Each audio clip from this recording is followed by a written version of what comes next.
Hey, reading comprehension. I don't know how much this generation is taught to comprehend what they're reading, but you guys would understand a lot more of your King James Bible if you would concentrate on your reading comprehension. That is, comprehending, slowing down, and comprehending what you are reading. What is being said? What is the subject matter?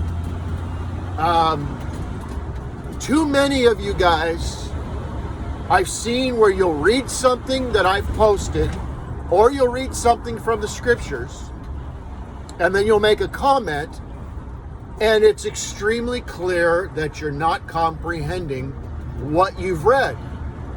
You're not dissecting it properly. It's just this amalgamation of words that you've kind of conglomerated together, and it's not rightly divided. And I'm not getting on somebody here, but one of you, I had made a comment about Ruckmanites and how there's so many Ruckmanites, and I knew Dr. Ruckman personally. I still love him. I probably have the greatest Dr. Ruckman collection in the world, honestly, right now in my house. But I mentioned simply that there's a lot of Bible-believing so-called Ruckmanites who are the pinnacle of rightly dividing the word of truth, and they're not even saved.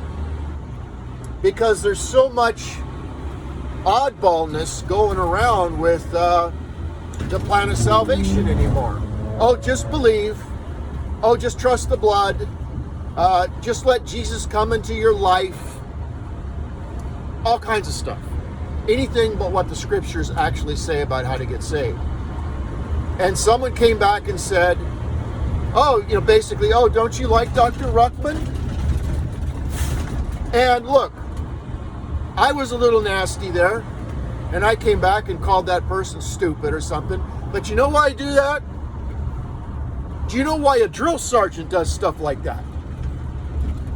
He does that because you're going to go into battle, you're going to go into a very serious situation, and you're going to get killed, you're going to get hurt, somebody else is going to get hurt or spiritually killed because you're not waking up and you're not, your military bearings are all screwed up, like not comprehending what you're reading.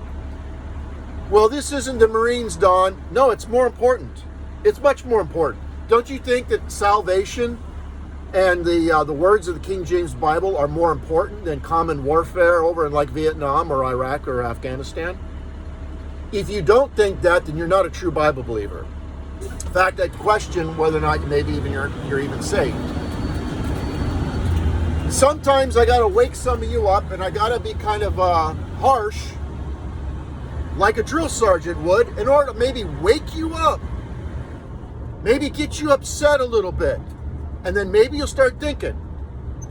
Maybe for 3 or 4 days you'll be thinking that blankety blank Don Nesbitt, who does he think he is? What a jerk, what a big mouth. And then maybe you'll calm down a little bit and the Holy Spirit will say, yeah, but you're not too good of a reader, are you? You're not too careful of a reader.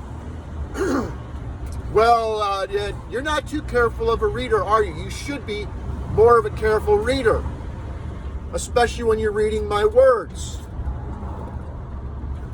Yeah, Lord, see? That's what I'm hoping. I'm hoping that maybe I'll wake you up, slapping you in the face with a wet dish rag, and then maybe you'll start thinking, and then maybe you'll become a better soldier, and then maybe someone will get saved rather than lost due to you. Due to you. Saved rather than lost due to you.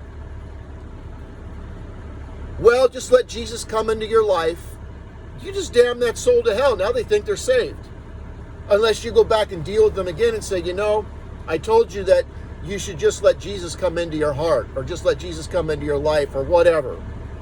I want to clarify something. Let's sit down with the Bible. Can I show you something? And then show them how to really get saved.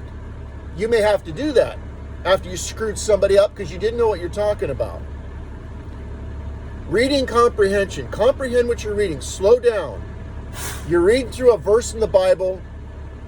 look at what's the subject, what's really being said, what's the context. Don't just focus on the verse. What's the context around that verse? And really try and find out what's going on. You'll be amazed at how much more you'll pick up in the Bible and how clearer and how more accurate your doctrine will become.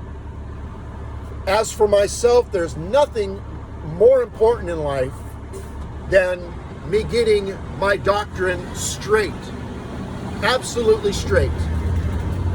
A horror story for me is for me to get my doctrine all screwed up and to be a heretic.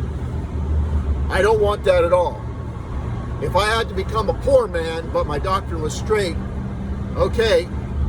If I could be a rich man and get screwed up and become a heretic, keep your money. That's my attitude. Should be yours.